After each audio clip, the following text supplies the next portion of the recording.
So there's an old saying that points to what I think is a fundamental truth of the Christian life. This is something I never tire of talking about, just ask any of the young adults who I tend to sort of do ministry with around the joint, because I think it's something that's true for everyone who seeks to follow Jesus seriously.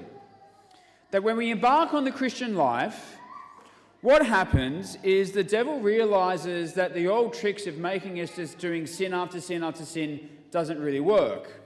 And when he realizes that he can't make us sin, his next trick is to try to make us really, really busy.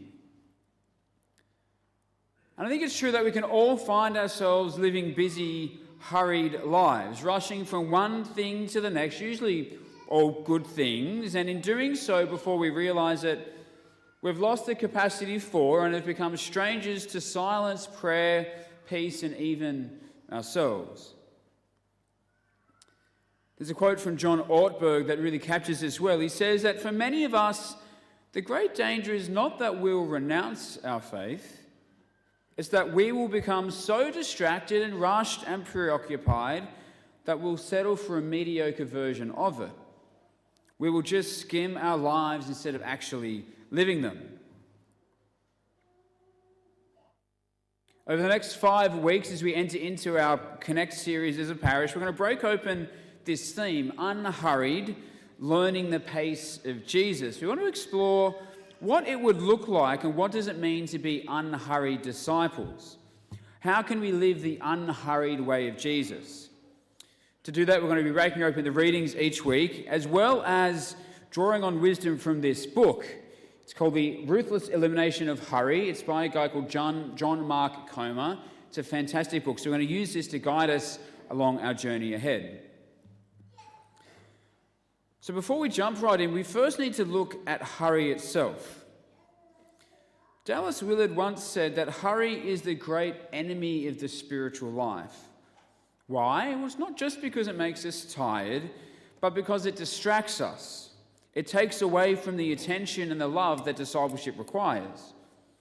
So how can we define or describe hurry? That it's not just simply being busy, that's a part of it, but hurry is more than that. Yes, it's excessive busyness, but it's also preoccupation with the next thing, or maybe the last thing. An inability to rest in the current moment. Treating time as a scarce commodity to be managed and maximised. But what does this actually look like in practice? Why don't we just do a little self-assessment here and now, right? So how many of us, now don't put your hands up, it's okay, we don't have to embarrass ourselves, but how many of us can, for example, watch a whole movie without checking our phone? How many of us can go for a walk without listening to something, without messaging or calling someone, or planning and thinking about our next day or our next week or our next activity? How many of us feel comfortable when there's nothing actually happening? How many of us reach for our phone when there's a moment of tension, awkwardness, or silence? The reality is we live in a world consumed by hurry, where we're told that fast-paced is good, multitasking is better, and anything slow should be done away with. And if we're honest, the problem is more than just the fact that we're hurried. It's that we're addicted to it. We crave it. We've become accustomed to it. What do we do in that moment of silence and stillness? So often we reach for our phone or we try to do something to fill the time, to fill the space. Not because we need information, because we can't deal with the stillness. We want to be busy. We want to be hurried. We need to be because we become addicted to it. To the busyness of work, of family, of social life, of drama, of gossip, of church, yes, even church. We fill our lives with more and more and more and more, and yet aren't we deep down aware of just how tired this is making us, of how sick and tired of being hurried we are, that this isn't the way it was meant to be. Hurry is the great enemy of the spiritual life. At its very core, hurry leaves us distracted, exhausted, scattered, and unable to be present, present to the other, present to ourselves, and present to God. And the great irony is that what we want most in life, deep down, that desire for peace, intimacy, friendship, joy, prayer, communion with God, all of it requires slowness. But we fill our lives with more and more hurry, and these habits we fall into train us in the opposite direction. That we want contemplation, but we practice distraction. We want peace, and we practice agitation. We want intimacy, but we practice divided attention. As the Canadian priest Ronald Rolheiser says, we, for every kind of reason, good and bad, are distracting ourselves into spiritual oblivion. Pathological busyness, distraction, and restlessness are major blocks today within our spiritual lives. Hurry is the great enemy of the spiritual life. So what do we do about it? Well, over these coming 5 weeks, we're going to explore more about the unhurried way of discipleship that Jesus both lives and invites us into. And at the very heart of this way of life is what we might call unhurried presence. And one of the core reasons why hurry is such a threat to our spiritual lives is because it prevents us from being present.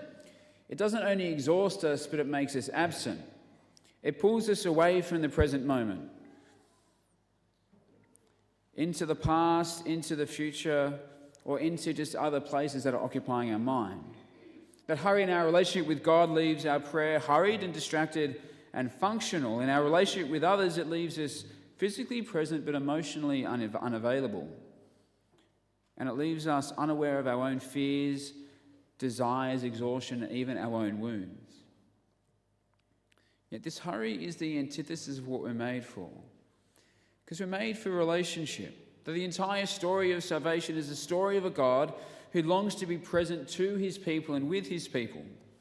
In the first reading, we hear Moses speaking to the people of Israel, reminding them that God doesn't simply help them, but he accompanies them through the wilderness. He's patiently present to them in their wandering through the desert, providing for them and being present to them, reminding him of his promises, that they will be his people and he will be their God. Do not forget, we hear. And what follows is a story, a litany of the gracious acts of love that God has visited upon his people. In the gospel, Jesus again does more than simply feed his people. That if the manna in the desert is a sign that reminds the people of Israel of the presence of God with them, that in the Eucharist we see Jesus giving his very presence to his people, his body and blood in the form of bread and wine. Where the manna was a type of the gift to come, Jesus in the Eucharist gives us his very presence. The gift is not some present from Jesus. The gift is the presence of Jesus himself. And there's a reason why we call the Eucharist the real presence. Because in the Eucharist, Jesus is present, inviting us into communion with him. The Eucharist is a school of presence. Most importantly, yes, in being the sacrament of Jesus' presence with us in his body and blood, soul and divinity, given to us to draw us into presence and communion, but also in helping us to be present to him. The Eucharist trains us to be present, to be attentive. Think about what happens in the Mass. We come and we gather, we don't only gather together, but we gather ourselves. We gather our awareness of those things that prevent us from being present to God, our sins. We gather those things that are in our mind and our hearts, and we offer them with the priest in the opening prayer and the collect. We listen to his word. We offer all that we carry, all that we bring in the offertory. And then through the liturgy of the Eucharist, we receive, we kneel, we wait, and we give thanks. Everything about the Eucharist should and does resist hurry. The Eucharist is one of the few places in our modern world and in our modern life where we come not to produce, not to achieve, not to consume, but to be present, to receive, and to respond in love. And it is love that is at the heart of presence. Love is the foundation of presence. To love is to be with another, to meet them, to see them, to know them, and to still choose them and to will their good. love and hurry are fundamentally incompatible. There's a reason that St Paul, in his great statement on love in 1 Corinthians, begins by saying love is patient. You cannot love someone you're not present to. Think about the people who make you feel deeply loved. Often it's not because they give the best advice or they solve your problems. It's because they're truly with you. They listen. They see you. They know you. They understand you, and they love you.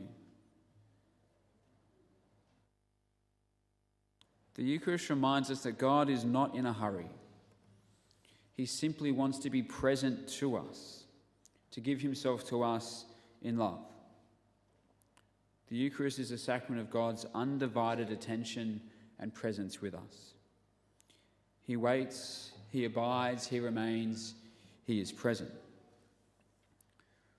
The question for us is, are we willing to remain and to be present with him? So how might we step away from hurry and step into this unhurried presence this week? It might be that next week you might try to get to Mass 10 minutes early. Probably a bit more of a challenge for our families, but that's okay. And spend that 10 minutes in quiet prayer before Mass starts. Maybe it's to take 5 or 10 minutes after Mass to give thanks for the gift of Jesus' presence with you in the Eucharist. Or perhaps it might just be that each day over the course of this week, the next 7 days, just to find 10 minutes to be present. That might be being present to God in prayer, or being present to your family, to a friend, even just being present to yourself. No phone, no music, no Netflix, no multitasking, no agenda, just presence. And as we enter into the Eucharist on this beautiful feast of Corpus Christi, the Eucharist stands as a quiet invitation in a hurried world to slow down and be present and hear Jesus saying to us, I am here. As we enter into the Eucharist, let's hear the invitation from Jesus in Matthew's Gospel. Come to me, all you who labour and are heavy burdened, and I will give you rest.